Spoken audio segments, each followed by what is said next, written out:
All right, friends. Well, thanks for hanging out this morning. I'm Terry Harness. I'm the principal of Virginia-Highland. Appreciate your time, and hopefully you have coffee. I went by Starbucks this morning right over there on Monroe, and their internet was down, and I had no cash, so I have no coffee. But it's all good. It is all good. So, um, so I'm Terry. Nice to see you all. Mr. Dibble, I'm assuming. Thank you for having your camera on. It's always nice to see some faces. I see Sheo keeps amazing picture. And I see Miss Gingo. Nice to see. Look at us all. Thank you so much. It does make me feel a little bit better that you're okay to look at me. But with all that being said, I do want to go ahead and get started. So let me tell you what Coffee Talk is.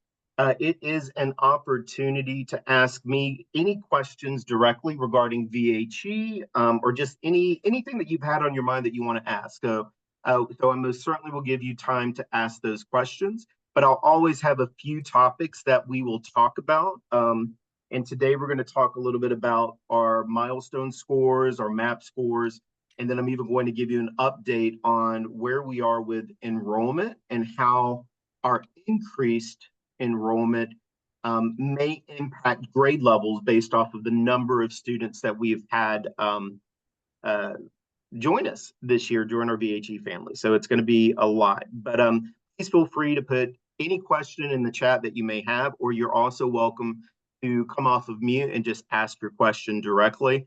If I don't know the answer, I promise I will find it and I will get back to you. But yeah, so we're going to go ahead and jump right on in. So welcome. Thanks for hanging out. We do coffee talks once a month.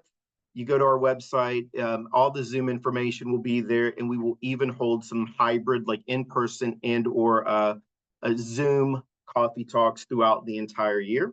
But I want to give you that opportunity because it's important for me to hear from you.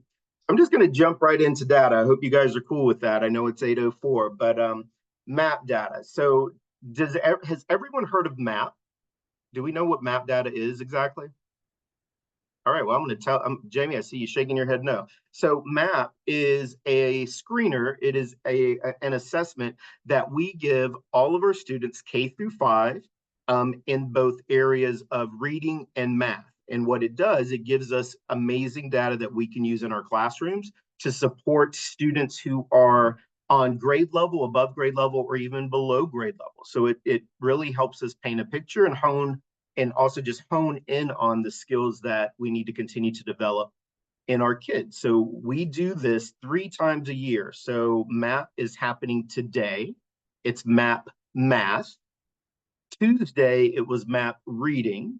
So we're rocking and rolling, and as you can imagine, this is for some of our kindergartners and even for some of our first graders. It was a lot of fun getting them all logged into their devices yesterday. But hey, we got it, we made it through, and they did an excellent job. I'm gonna let some other people in the room right now. So I'm going to show you what our MAP data looks like, 3rd through 5th. And I'm showing you the spring MAP data. This was the last assessment that we took in last school year.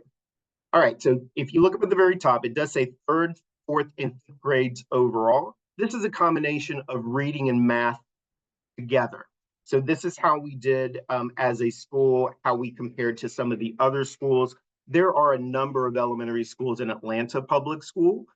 So I want you to know that there are a ton more schools that you are not seeing. I just took a screen grab of the ones that immediately popped up on my screen, and it's bigger print because the older I get, everything is so much smaller appearing. But we're doing pretty well as a first year right out of the gate school. Very proud of the work that our teachers have done and how they have supported our kids. But what you can see here is we want every child to live in the green, right? And there's different variations of those colors. So the dark green is what we refer to as distinguished. It's the highest level that a student can score. The light green is proficient, and that's where we want all of the kids to be. And then we have yellow, which is developing. And then we have the red, which is considered beginning. We had 230 total students across 3rd, 4th, and 5th who participated in MAP. And you can kind of see the breakdown for some of the other schools overall. Typically, we have more exams administered than Mary Lynn, but they had a much larger 4th and 5th grade group than we did coming right out of the gate in our very first year. But again, still very, very proud of where we fell as it relates to all of our sister schools within the Midtown cluster and across our district. And again, this is MAP. This is the MAP data combination of reading and math. I'm gonna move on real quick. We're gonna break it down just so you can see third, fourth, and fifth with reading overall. Again, still doing really well, but we have some work to do. And you can see the 6% and the 19%, up to 25% of our kids are at the developing or below area. That is not something that we are ever going to aspire to have. We want 100% of our kids in green or as close to green as we can make it. So these are things that allow us to continue to move forward and really hone our skills and provide kids with what it is that they need. But still doing very well overall as it relates to just a simple score of achievement. All right, I'm going to let this person in the room. All right, we're going to move on real quick. Here's math. You can see how we're doing and how we're faring compared to some of the other schools in the area of math. Doing very, very well. Still, we still have work to do. You saw that reading was better than math overall. I will say that last year we did pivot. If you're familiar with that Friends episode and the couch going up the stairs, we pivoted tremendously last year. And the reason we did is we were using a specific curricular resource that was provided by our district, which was called Envisions.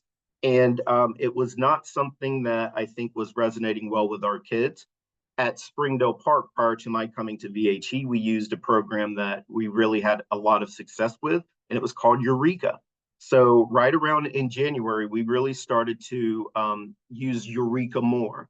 And I do believe that as a result of that, we're going to see a different change in math, and you're going to see that we're performing where we need to be. Eureka does a really good job of bringing back concepts that our students had learned and spiraling it back into any newly applied concepts that they are learning. So the spiral review in Eureka for us, we feel is very strong, and that was not something that Envisions had. Also, if you were not aware, we adopted new math standards last year for the state of Georgia. So, and that's a part of the reason why we do not have our milestones math scores either. So we're still trying to figure out like what the standards are wanting us to cover and uncover for kids so they can master it, and how it may still relate to some of these assessments. But again, we're doing pretty well out of the gate in our first year overall. So still very, very happy with what it is that we're seeing, and we're moving in the right direction. And again, this is math. All right, so now I want to show you something that is more important to me. This is all about achievement and the actual score that they get, but the growth is what I want our teachers and I want our community to focus on more. This means when someone comes into our class, regardless of where they are, whether it is below grade level on or above, we want to meet them where they are and we want them to grow. So I'm going to show you that. See how much students did grow. So here's reading across all grade levels. You can see that Springdale, Brandon, Lynn, Bolton, they had some amazing results, but we were right there in the thick of it with them. And you can see pretty much across the board how similar we all are, but at the same rate, how we're moving kids and we're doing what we can to grow students. Now we have something referred to as a challenge index. And to kind of give you a better understanding of what that is, think of it as the amount of students and who it is that we support. We have a higher percentage of students with IEPs and special education than some of the sister schools or some of the schools that you see here. Brandon is the most similar. Springdale Park is pretty similar to us as well. And then Bolton has the highest challenge index of students that might be on free and reduced lunch. They may have a higher ESOL population. So you want to compare and you want to think about what are other schools with very similar student enrollments, what are they doing compared to us? So I think we're all right there in the mix. Our challenge index is higher than Mary Lynn. It's higher than Morningside. It's higher than Springdale. It's higher than Brandon. Actually, Brandon may be a percentage point right above us, but we're still right there doing really, really well. But we have work to do, so I don't want to say that we're not. 38% of our kids did not meet what we would want to consider as typical or high growth. That does not mean that those students that fall within this lower growth percentile, it doesn't mean they did not grow. It means that they did not grow at a typical or higher growth rate as others. And those are things that we have to focus on. I'm still letting some people into the room. All right, so this is reading across the grade level. All right, let's take a look at MAP growth. So here is the growth for math overall in terms of MAP growth. You see we're still falling right in there with the same for Lynn, Brandon, Springdale. And then you can see some of these other schools, they're working hard and doing things. But our goal is always is to do whatever we can to make sure that the majority of our kids are growing, but we want our 37%, we want that to drop significantly. I want to see, I would love to see 80% or higher. And these are things that we can accomplish, but we have to raise our own level of expectation to make that happen. All right, questions about MAP, because I'm going to jump into milestones reading. Anyone feel free to come off or just ask in the chat. All right, I knew data would get you all awake and ready to go. All right, milestones data. So milestones is the state assessment for everyone. We all have to take this from a public school standpoint, and this is how we did overall. And again, this is just reading for third, fourth, and fifth, because third, fourth, and fifth are the ones who actually participate in Georgia milestones. So you can see how we did overall compared to other schools. In fact, with the data that I just shared with you in MAP, we outperformed our MAP data significantly. And MAP is supposed to be an indicator of how we will do on Georgia milestones. And we did far better overall. Again, the darker green, 47%, are the amount of students in third, fourth, and fifth who scored at the highest level. The lighter green at 35 is at the proficient level. And then, of course, we've got 6% and 12%, which is below that 20%. I think in MAP for spring, it still was showing that we were around 25 to 26% of our kids at developing or lower. And here it's showing that we are 18% with the state assessment overall. I will be very honest with you. We were ecstatic to see this result. I mean, right now, as it relates to overall achievement and milestones in our district, we are number 2 in the area of reading. That is a huge testament to the way that we do support our kids, where we understand the importance of phonics instruction, making sure that they're able to sound things out, but also giving them opportunities to work with students who are at similar levels and really just honing in on what students need and constantly building their fluency and building their comprehension as they read. This is really good stuff. I'm very, very proud of this in a very first year. I'm usually pretty cool, calm, and collected, but I promise there's a lot last year that was happening where I was a big old mess inside because there was just a lot. Opening a new school is not the easiest of things, but what was great about it is we were all going through it together. We were all doing it together. And even though we were new in the eyes of many, it is awesome to know that we felt like we've been together for a very long time. So I feel like VHE has already been here for years and years and years. But y'all, this is good. Like, this is really good stuff. And this is our baseline data. So we really did set a very high expectation because we want to be able to match that each and every year. So it's going to be harder to do. But you know what? We can rise to the occasion. So I'm excited about it. Let's take a look we'll go a little bit deeper. So let's just take a look at third grade reading. You see how we fall as it relates to some of the other schools. And you can see how the graph is situated. The way that typically we're provided this data, it's always based off the overall percentage of students in the green. And then you can kind of see how it just continues to fall. Do we have work to do? Yes, absolutely, for our third graders. They are a very highly intelligent group of kiddos, and they're also a lot of fun, and they're actually an incredibly sweet group of children. So they are current fourth graders right now, and I think our fourth grade team is just going to pick up where third grade left off, and they're really going to move them up that percentile. I know that they're going to do it. They're doing great stuff already. So third grade reading looking really good. When we look at our fourth grade reading overall, the only school that outperformed us from an achievement standpoint is Mary Lynn. And again, they have a lower challenge index than we do. So they may not have a higher population of special ed students, perhaps, or ESOL, English language learners, et cetera. So again, still very, very happy with what it is that we are seeing. But we're not going to just settle for these results. We want to make sure that those 17% that are in the begin or the developing and lower, that they are moving into the green from to a proficient and or distinguished status. Will you be able to share the data cuts by gender and race ethnicity as you did last year? Yes, I can do that. I do not have it on this slide deck, but let me make sure. See if I can share it real quick.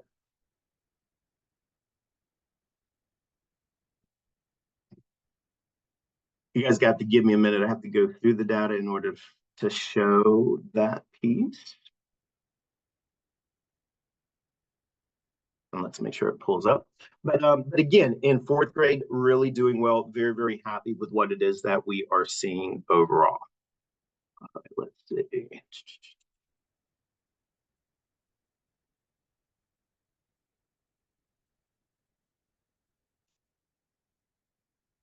Oh, I'm looking at the wrong. Let me go into milestones.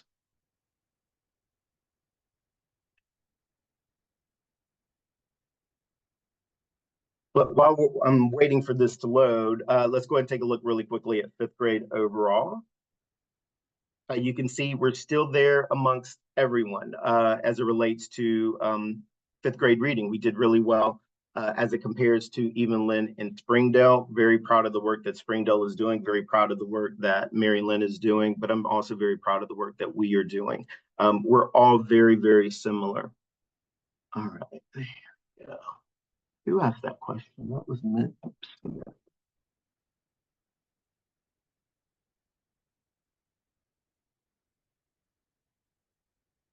All right, so Ms. Smith asked, can we see a breakdown of how our students are doing by subgroups? And the answer is yes, we can. Give me a sec.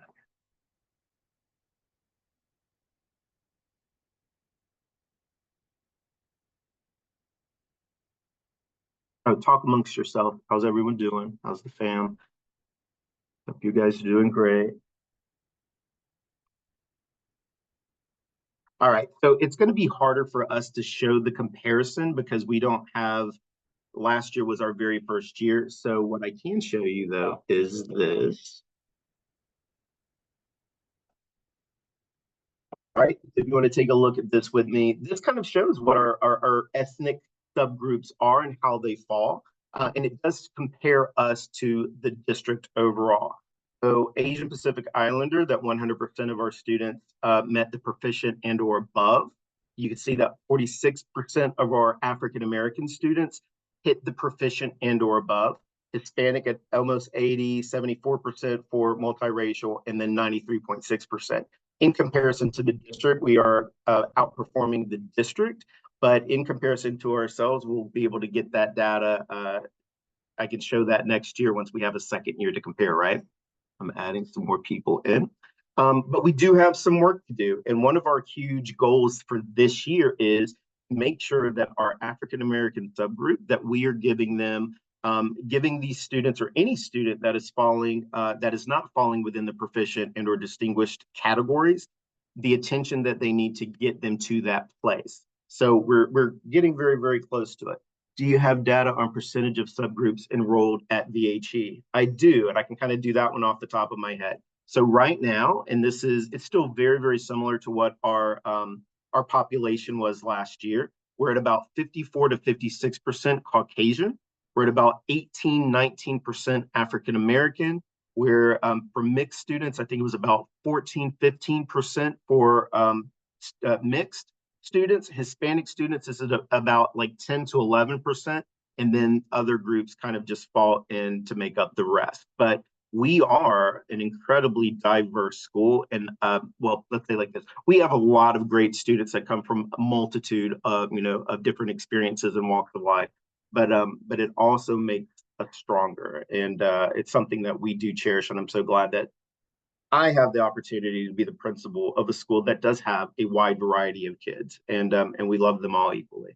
But yeah, we've got some work to do. So a part of our continuous improvement plan is to make sure that these subgroups that we're not losing sight. We're not letting them fall through the cracks, and we've got a really intense, very high expectation to make sure that those things occur. So we're giving them exactly what it is that they need.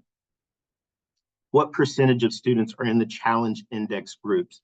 That one I can't give you a percentage overall, but what I can say is free and reduced lunch. Vivian, is that Vivian? Yes. Vivian, is that we're at about maybe anywhere between 10 to 12% of our students at free and reduced lunch. And I can do a breakdown. I'm going to write that down, Vivian, make sure that I get that for the next coffee talk, because I would like for you guys to have that. But I want to make sure that I've got it and easily digestible. But a lot of good stuff. All right, moving right along. So you've seen the milestones data for reading. Now I want you to see what it looks like as far as the growth. Now we're only comparing the growth of the students who took milestones last year and last year and the year before. So it would have only been for the current last year's fourth graders, last year's fifth graders, and comparing them. So here's where we fell overall. This is milestones growth third through fifth, and I believe this one was reading. We are in the top 10 as it relates to growth overall. Brandon and Springdale, they most certainly did better. Kudos to them. And then I got to point out Bolton Academy. They have an amazing principal. We've chatted often, and we've actually taken some things that they've done. And because you know what? I like to learn from people who's got it, right? And they are doing some amazing stuff at Bolton. But we're still doing very, very well. 24% of our kids, though, out of all of third, fourth, and fifth, are at the lower growth percentile. So again, we got to make sure that we are growing them at rates that are higher than what we currently are at.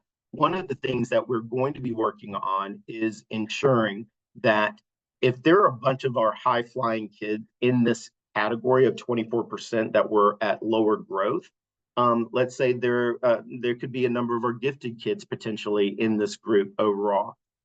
If that is the case, then what should we do as it relates to our gifted kids in our regular homerooms? Well, we need to make sure that our teachers are certified gifted teachers, because the truth of the matter is gifted strategies are best practices for every kid, right? Gifted strategies should not just be given to gifted kids, because these are great things that really highly keep them engaged, have them thinking critically, et cetera. But we need to make sure that we're doing that for every kid within our building, regardless of them being in the gifted program or not. But that means we have to make sure that our teachers are endorsed in those gifted strategies. So really pushing to have a higher percentage of teachers who are gifted endorsed, because we want them to incorporate those things. At Spark, we had a very high percentage of teachers that were gifted endorsed. At VHE, it definitely is lower. So at Spark, we were about at 70 total percent of our teachers were gifted endorsed. And here we're right at about halfway, 34% of our teachers are gifted endorsed. So we got to make sure that we raise our own numbers and our own knowledge so we can help continue to grow students at a rate that's much faster than what we were saying. Taking a look at growth overall for fifth grade, you see where we fall. Completely different scenario, still doing well as it compares to some of the other schools that are similar. Park, Brandon. But then, I mean, let's be real. This is Barack and Michelle Obama that's over in Grant Park area, Beecher Hills area for Beecher. They have 100% of the growth. And I wish we focused more on the growth overall as a district, because there's great stuff that's happening across our entire district. And, kudos to these schools who are really doing some amazing stuff where they're taking kids from where they are and continuing to grow them overall. But again, we still have some work to do. We take a look at fourth grade, we kind of fall in a similar state. And then again, Dunbar, Garden Hills, Kimberly, congrats, this is good stuff. And we've got to continue to hone in on where our kids are and meeting them and giving them exactly what it is that they need. So let's see if there's any questions in the chat. Any questions? Where are we at? Growth is challenging with high achieving. It is challenging with, yeah. So growth can be challenging with high achieving students. It can certainly be, but it's not impossible either. So I want to make sure that that is very clear. It is not impossible, but in order to make those things happen, we definitely have got to meet teachers where they are. And obviously, our expectations for them are going to have to be higher. And what I mean by that is I'm not saying that I'm not looking to fire teachers, so please don't put that on next door. That's not the point. The point is there are some teachers who have a different level of experience and expertise in areas than others. But it's important for us to, leverage that experience and expertise within a classroom so we can grow all kids. That's why I think the gifted endorsement is hugely beneficial and impactful for kids, because you learn a lot of great things that you might not have done if you had not had that experience, right? So we've got to make sure that our teachers are doing that. And when we think about the group of teachers that we had starting last year, we did have a number of Springdale Park teachers that joined us, but we also had a number of Morningside teachers that joined us. And then we had some teachers from outside of our cluster and or the district that joined us. Those are three different groups that were doing three different things.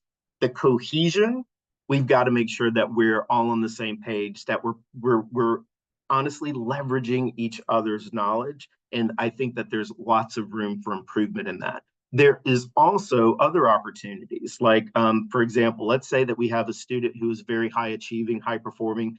They're a third grader, but they're working at a sixth and or seventh grade reading and or math level. If that is the case, but there's only one of those cool kids in that classroom, then what can we do to give that kid some opportunities to work with other students in other homerooms that are similar? Does that make sense? We've got to be able to do that, because you know what? Kids do thrive when they are able to collaborate and work with other kids on some similar levels. I'm not saying that we're going to track children. That's not the point. But we do want to give them the opportunity to engage with others where they specifically are and how we're going to meet them to do that. So you might hear a teacher say, yeah, this cool kid is really working at a very high rate in math, but then there's this kid in this other homeroom and this kid in this other homeroom, and we're going to pull those together and we're going to do some small group instruction with them at their specific level. Those things happen, but we also have to make it a point to intentionally plan to ensure that that is happening often, meaning as much as possible every day if we are able to make that work, while still providing the same level of instruction and expectations as it relates to like a standard of service. And what I mean by that is math, we teach math for 90 minutes. The standard of service is every kid should have 90 minutes of math. So as long as we are staying within our parameters per the state and per the district, we can give kids those opportunities. Any questions? Any questions? Let's see. Let's see. Thank you, Shannon. Sorry if you said this early. When will MAP testing scores be shared? MAP testing scores? For the ones that we just took, as soon as we get that information back. Like I said, right now, I know that our reading scores came back pretty instantly. Today they're doing math. I'm not sure when we will send or share that out, but it will be pretty soon. We usually follow the district's lead on sending that out. So it'll be soon, Karen. It'll probably be first, maybe second week in September when we give everyone that with probably progress reports.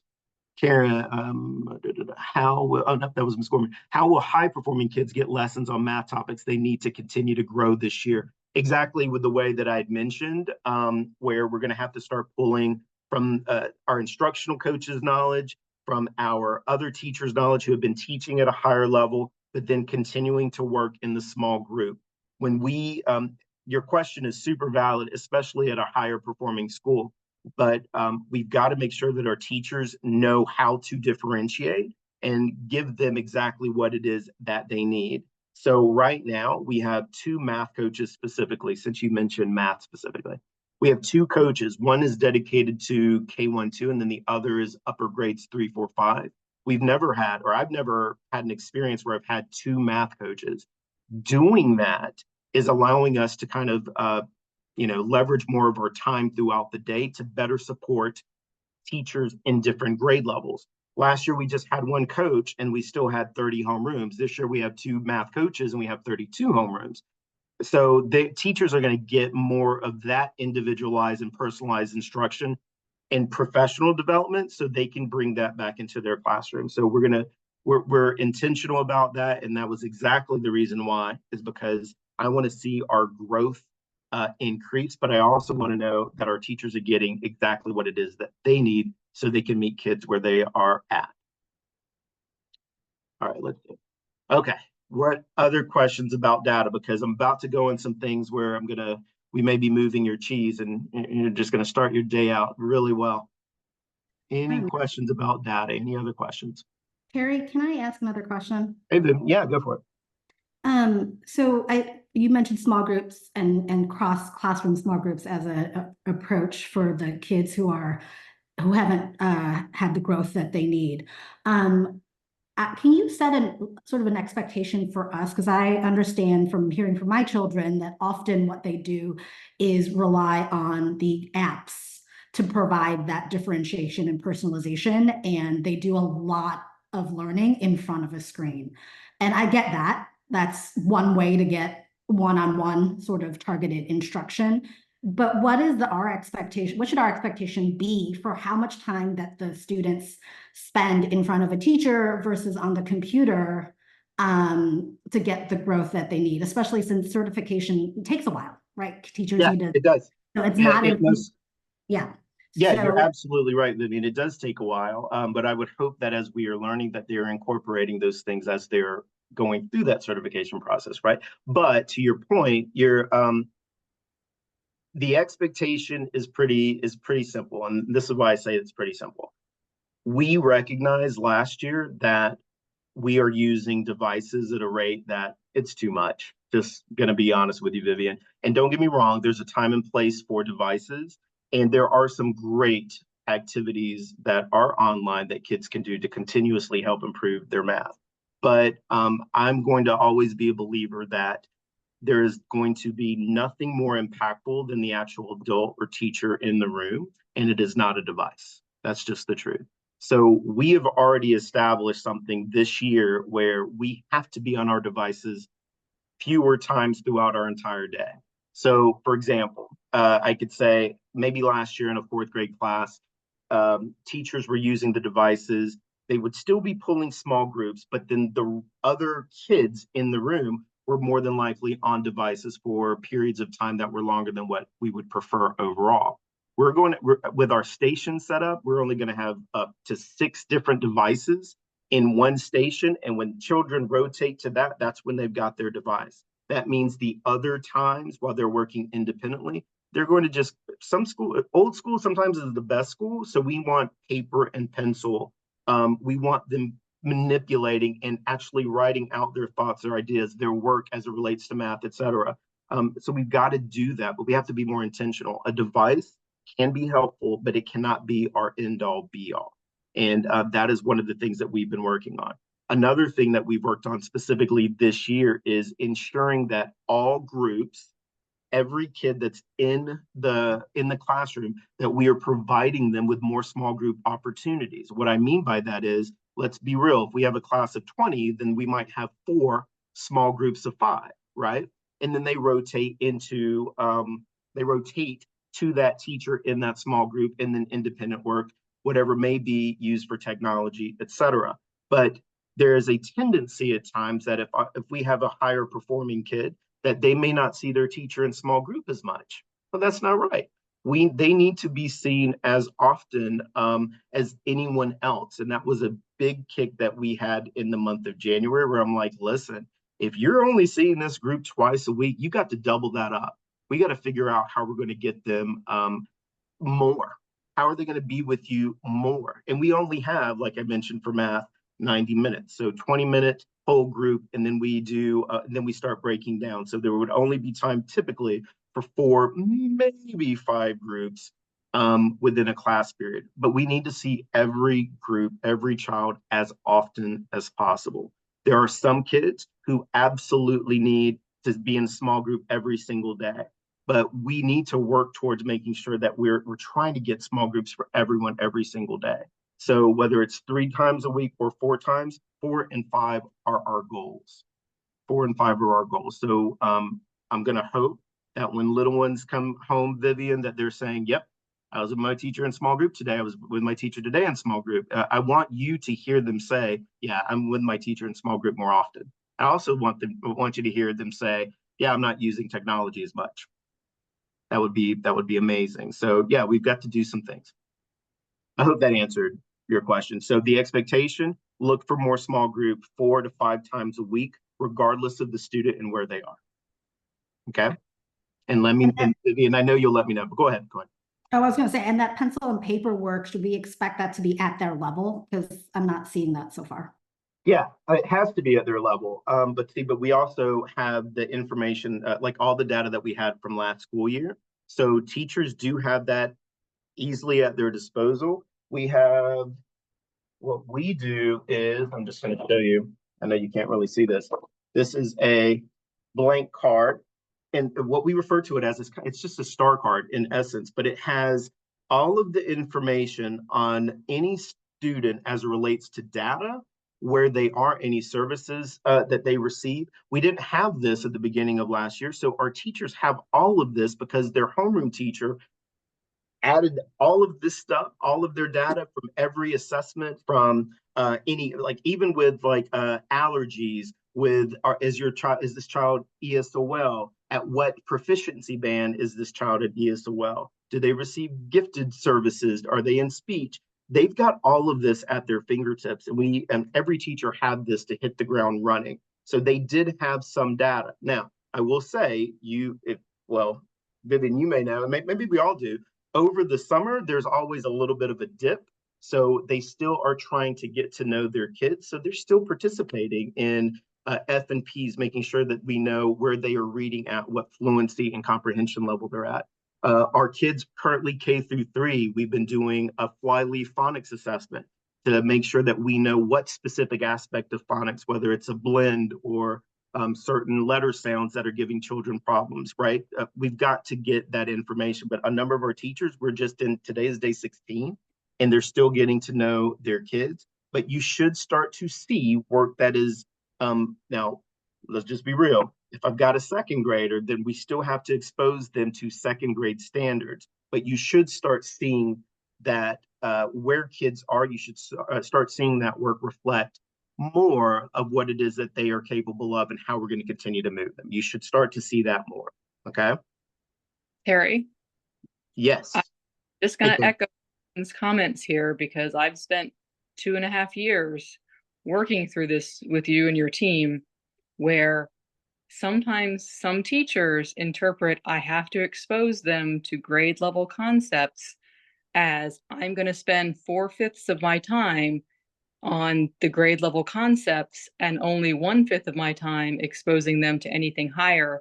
And some teachers further were very reluctant to really expose the students to something really beyond the grade level. Like they're like, oh, well, we'll go deeper into this grade level content, but they did not want to go outside of the grade level at all for a variety of reasons. And so I will echo Vivian's comments here in that it won't take that long. And I think we want to talk about the split with the teachers of how much time you need, especially if they've map tested beyond those concepts. Maybe we only need to spend 1 day a week working on grade level concepts, and the other 4 days need to be spent exposing them to wherever they're at. Right, but I also want you to be aware that from a realistic standpoint, if we have multiple students at multiple variations of learning, imagine what that would be like to make that happen with what it is that you're saying. Because still the overall amount of students, if they're in second grade or fourth grade, they are still working on that grade level standard. And then you have some outliers, which we know are important and we want to address, but it does become more difficult because what we are doing is meeting them where they are, but then also having to simultaneously understand what the standards are in that grade level, the next grade level, the grade level after that, and trying to support them in all of those ways. And teachers are doing that with a 45-minute planning, right? Daily. It's a I know. lot. It's a huge Really? undertaking. But I mean, so what we have to, as once teachers are starting to feel more confident in what it is that they're able to do and to provide, I think we will see a change. But it's not going to go from 0 to 60 like that. That's not how that is going to work for them as well. So I get and I understand where you're coming from, but we do have some kids who are incredibly high level, high achieving students that are beyond grade levels. We can do whatever we can, and we want to do whatever we can to support them, but we also have to be realistic in that. So, any other questions? Anybody else? All right, we're going to jump into leveling enrollment and what should we do. All right, you should have received an email from me regarding our increased numbers of students this year. You guys get that? Everyone got that? Yeah? No? It was a very long-winded message. It was sent out, I think, last week, and it was related to like dismissal. So this is where we are. We were projected to have an enrollment of 559 students, and we have 626. Now, that number is minus the pre-K kids. So we truly have 646 total students in our building. From 559 is what our projection, 626, it's how we are funded by our district. Pre-K is not typically included in that because it comes from a different pot of money. We're 67 plus students than we expected. We actually enrolled 2 more students yesterday, so this is actually 69. And I'm anticipating that we will have more students after Labor Day. So after Labor Day, because typically northern schools or northern states, they start school back after Labor Day. And what we see is we'll get some additional students that will join us after that point. So we usually see an uptick. So I'm assuming we may be at 80 plus by the end, by after Labor Day, who knows? But what ends up happening for every student, every individual kid that we have at VHE, we are funded that red amount that you see on the screen, 5334, all right? So if we are 67 kids above times 5334, we will receive additional budget to support students and to support our school, which equates to roughly almost $360,000 total dollars overall. That's great. We will take every penny of that and we will use every penny of that to support our kids. $360,000 is a lot of money. And yes, we will take every bit of it. So that is a good thing. But there are impacts as a result of higher numbers of kids in our building.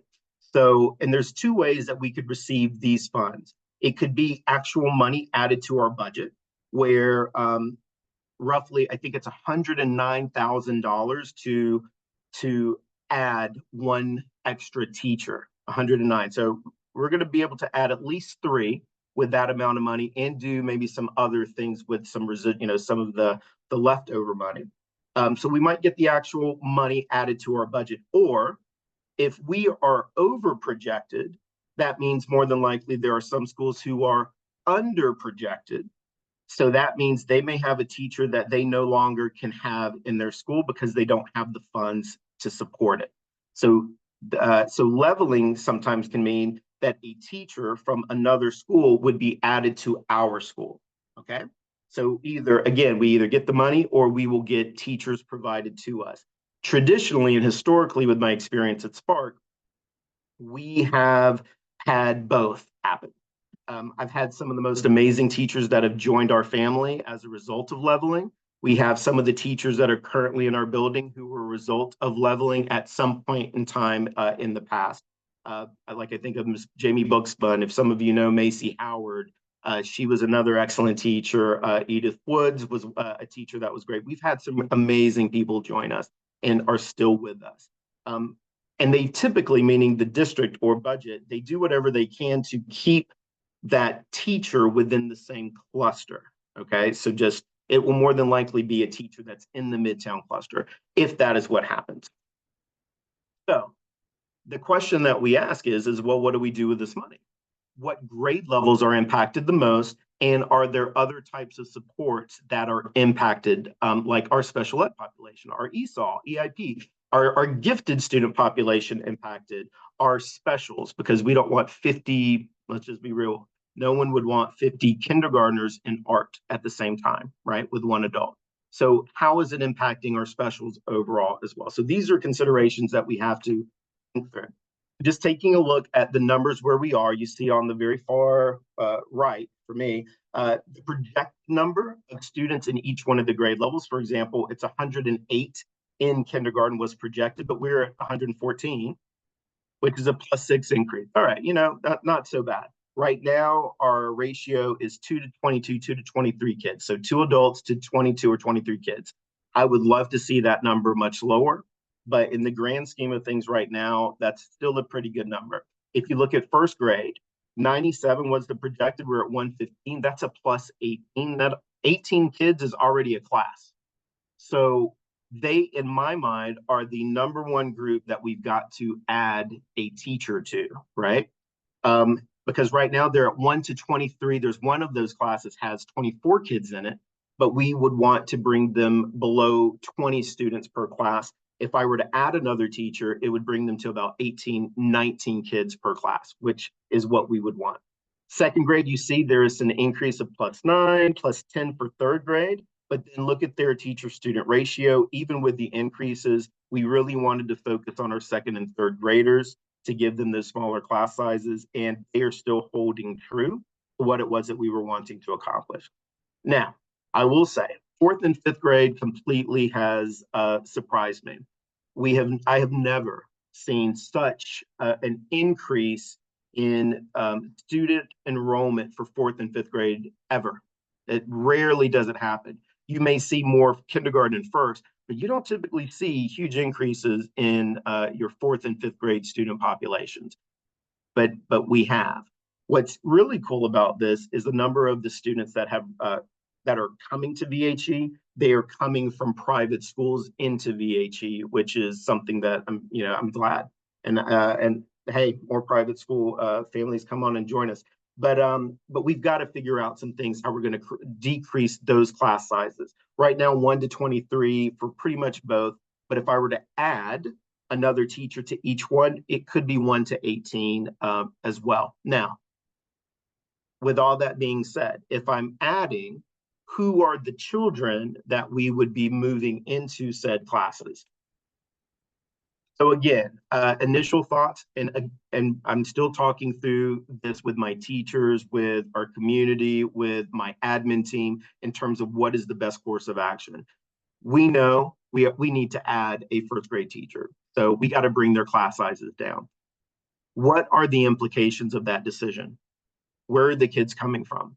There will be some students who are in certain homeroom teachers classes right now that will be selected to join the new homeroom. And that is called leveling, because we want to level out the number of students. So the next question would be, well, Terry, how does that even work? How do you even select? Well, we have certain parameters and constraints that we have to adhere to.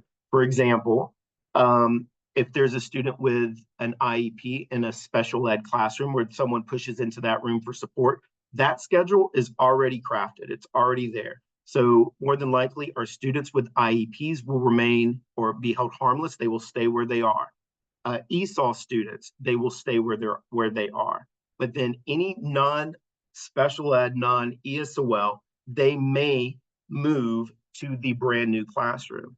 And the way that we've done it, or the way that I've done it in the past, and I know that the district does, is that we literally take every child that's in that grade level and we place them in a bucket, and then we draw the names. And that's something that we've had to do to try to make it as equitable to the best of our ability as possible. But what ends up happening is very few families will say, hey, I'd like to volunteer my child to go ahead and move. I will offer that up, but I'm not anticipating that families would say, I'm going to volunteer my child to go into a new homeroom. So we have to have a way to go about it. I will more than likely do either a recording or a live kind of like lottery drawing where you can see all the names go in. If we have 115 kids, you'll see, and you take out the IEPs, you take out ESOL, all 100 plus names will go in, and then you'll see which names are pulled out, so we can, because I want to be transparent about it as much as possible, as much as we can be transparent about it. But that is going to impact some kids, and it definitely is going to impact some parents. My advice in this is always to be mindful of how you may react to it as a parent when your child is watching you. Because if you react strongly and don't like it, then I'm sure your child's going to react strongly and will not like it. If you're positive and upbeat about it, they will be more positive and upbeat. One thing I've learned being in elementary is that kids are the absolute most resilient and go with the flow little creatures in our lives. They really are. It's parents who have the harder time with change, but we all understand that. So, and I'm one of those people who have a hard time with change. That's why 67 kids really kind of threw me for a loop. I wasn't expecting it. But anyway, so those are some of the things that we have to consider. Other things I mentioned how we might need to add a 4th and 5th grade teacher. If we do add a 4th and 5th grade teacher, how do we make that happen? That's hard, because if I'm just adding one person on one grade level, am I saying that that teacher now is going to teach all of the content, math, science, reading, writing, social studies? That's going to be really difficult for any one person. And if we do believe in the importance of collaboration and PLCs, it's going to be hard for that one person to collaborate with others when they have so many different content that they have to teach and prepare for. Or should we consider combining, meaning we'll take a 4th grade teacher, or we'll take a teacher who will teach 4th grade math and science to one block, and then 4th grade math and or 5th grade math and science to another block, and then take a humanities teacher.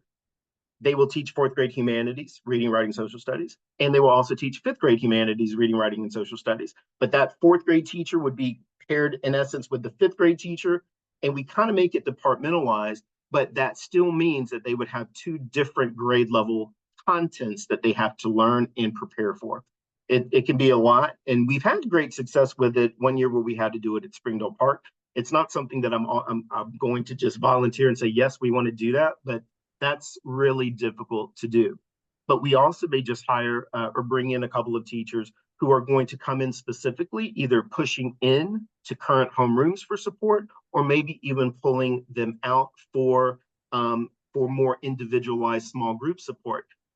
What kind of small group support would we mean by that? Well, we could consider, we could say, all right, for students who are showing a different level of advanced math skills, maybe they'll be pulling out those kids who are at a different level of math as it relates to enriching their math and getting them in classes with other like students. We could do something like that. Or we could also pull out students who need more individualized attention to get them to grade level mastery, right? To get them on grade level.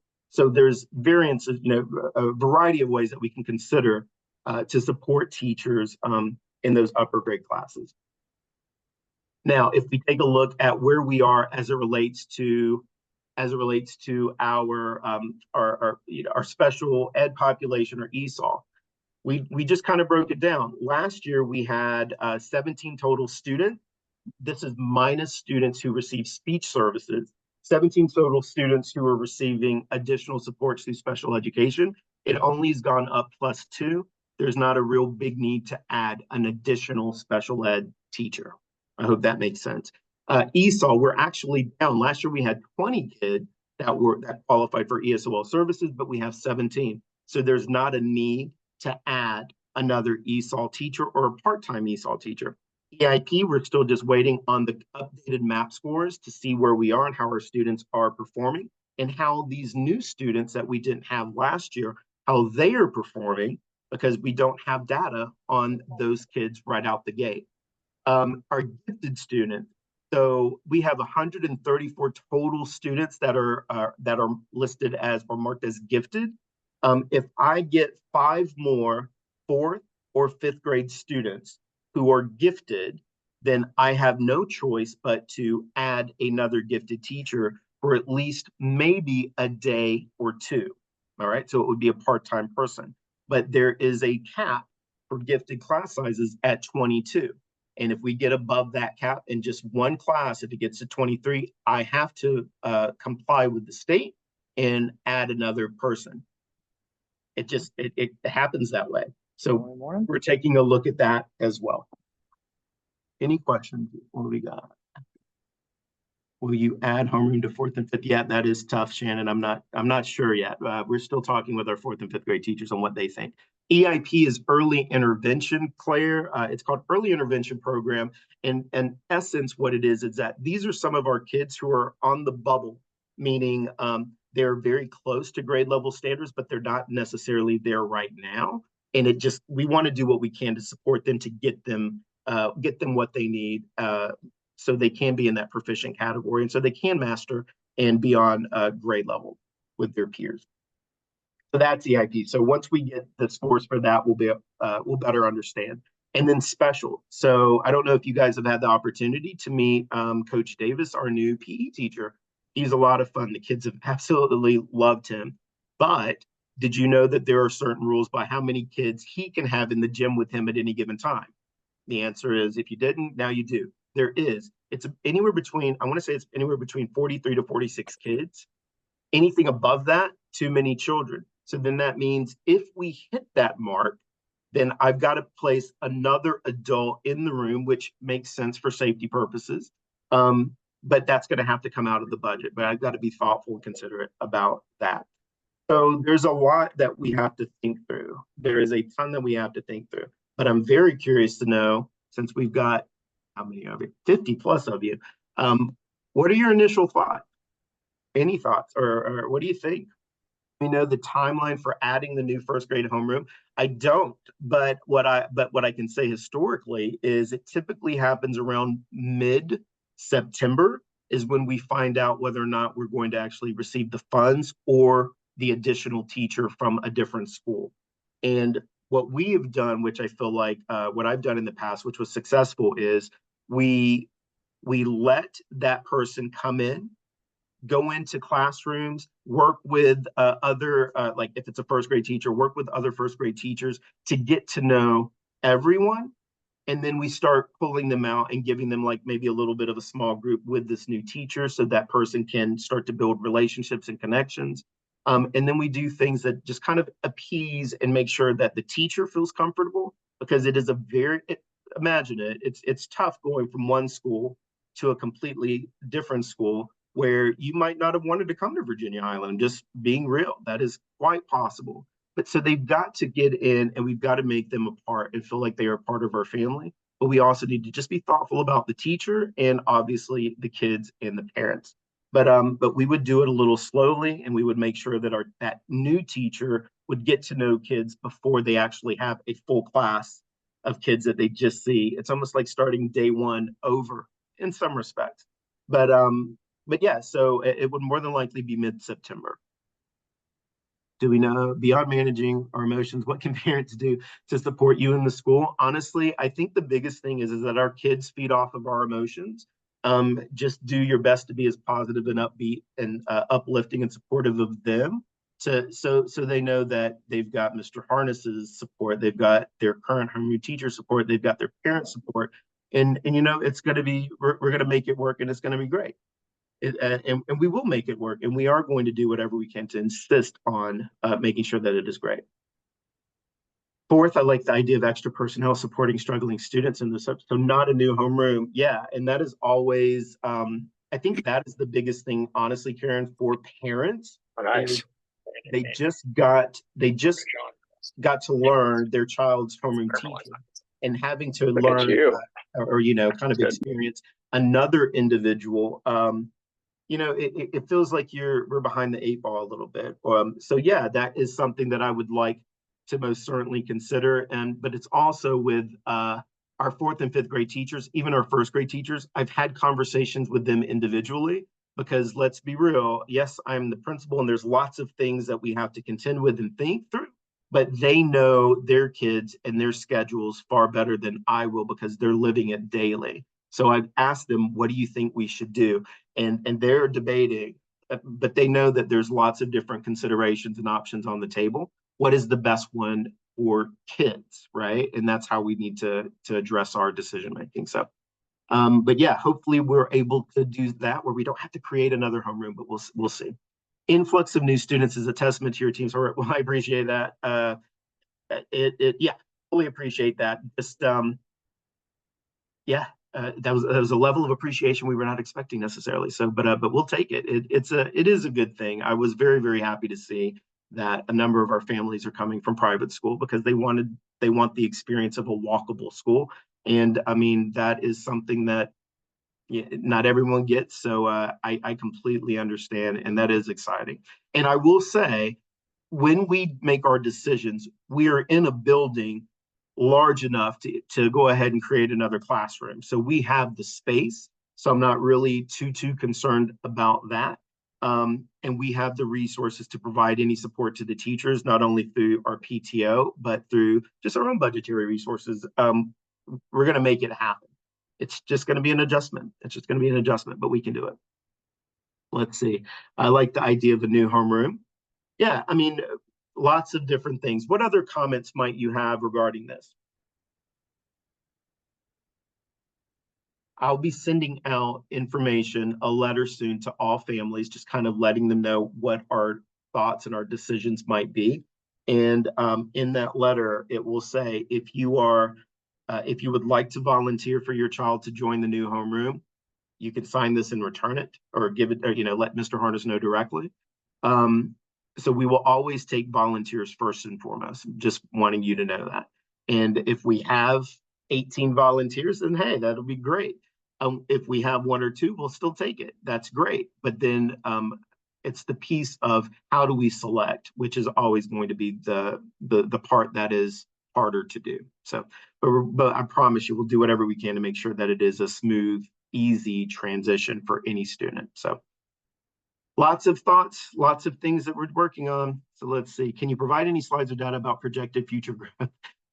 Does this change the district's understanding of maximum growth district lines? Ooh, Claire, that is a question that I'm not going to answer on a recording. No, I'm kidding.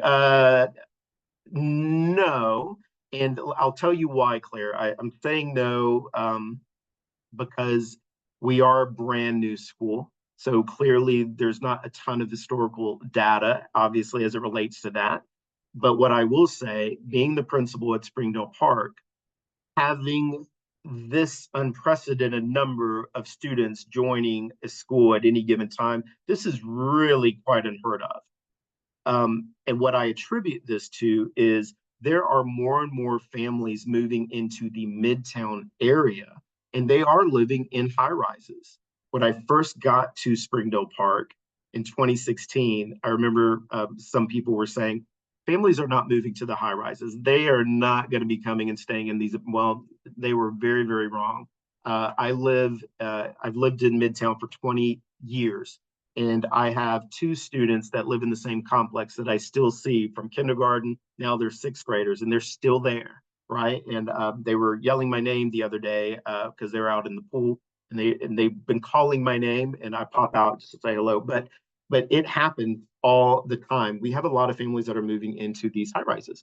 And if you've not looked at the skyline, there's a lot of cranes and everything in the air. So there's going to be even more. So I'm sure new growth will happen. I just don't know that we have any data. We have a person who does projections for APS. I think he too was incredibly shocked by this. So, but no, I don't have any of those slides, Claire, but I'll see what we can dig up and what we can potentially do. But yeah, Virginia-Highland is booming. I will say my latest understanding of like Morningside, they were under projected. My latest understanding of Springdale Park, they were under projected. Or they're under projected at this point. Mary Lynn, they were, but I think they're inching closer and closer to meeting their actual projection. So we're an outlier. I don't know if we have the most, but I'll try to get whatever I can get out there, Claire. Thank you for your transparency. My pleasure, Jen. Kids are taking math this week, right? Yes, the answer is yes. Perhaps that should drive the teacher decision for fourth grade. And that is exactly a part of what we're waiting on. So again, so today they are taking math. They took reading a couple of days ago, but that will definitely help our decision making once we see where some of these newer kids that have joined us, where they fall.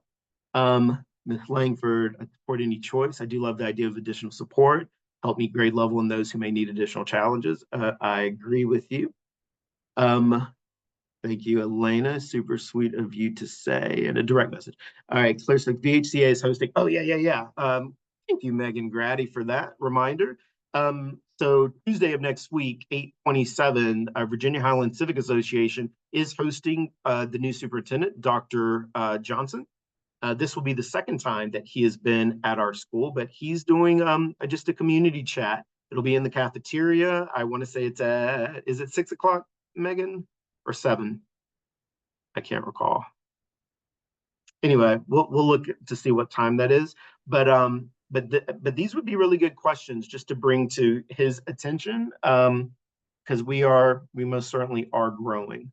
And when he came and visited, we walked into a number of classes, and I'd said, yeah, we're 60 plus over projection, and it was really shocking for him as well. He's like, wow. I'm like, yeah, wow, that's a lot of kids. But 6 to 7:30. Thank you, Megan.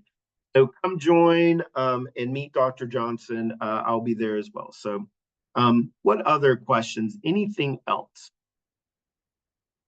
District moving the lines again would be challenging for the community. Yeah, let's all just put into the atmosphere, no relining, rezoning. We don't want to go through that again if we can avoid it, but clearly we're growing at rates that we have to take into consideration too. Anyone else? Update on the science of reading? Yeah, sure.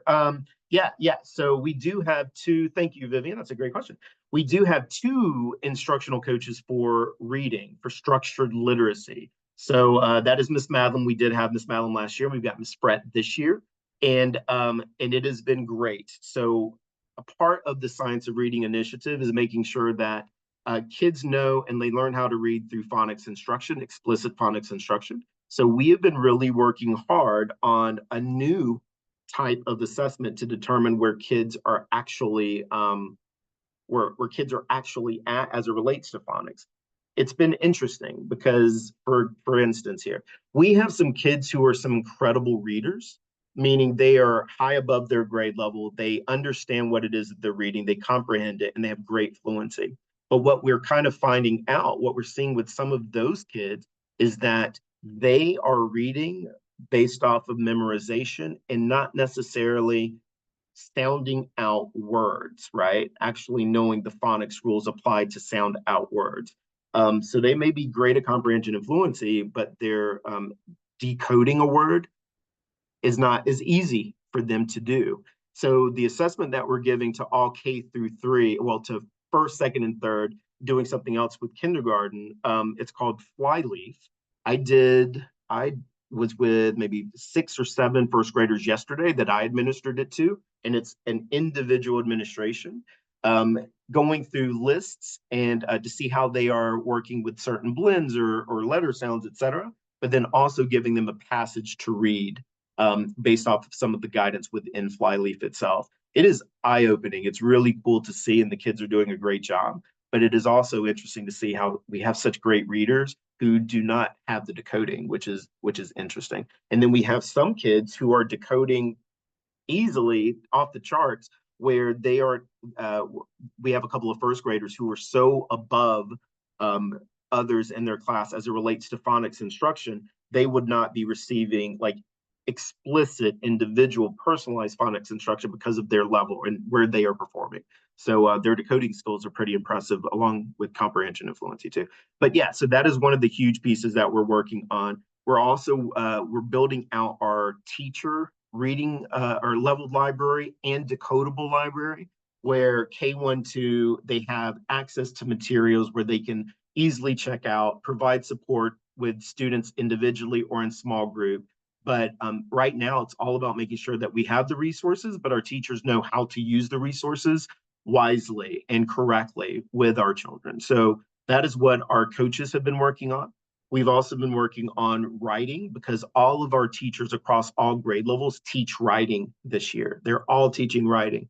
And that is a part of the science of reading and the structured literacy approach, is that we are all responsible for writing, because it is across the curriculum. And also having an emphasis on oral language.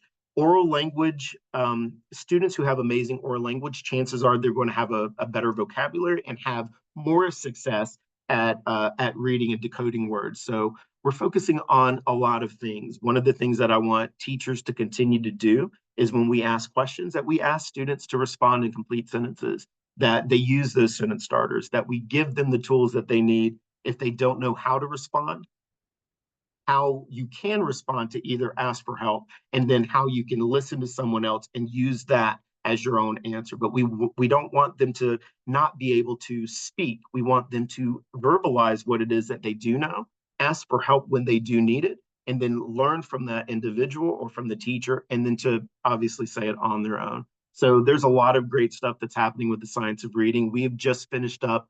There are a number, I think there's 10 total modules that every one of our teachers, admin, everyone, all of us, that we've had to go through just to kind of reorient ourselves with the basic building blocks of reading. And that's what science of reading is about. So we have completed 4 modules. And these courses, some of them are 4 hours, right? I mean, they take some time. But I will say, using it's the Cox campus modules for the science of reading, they're very, very good.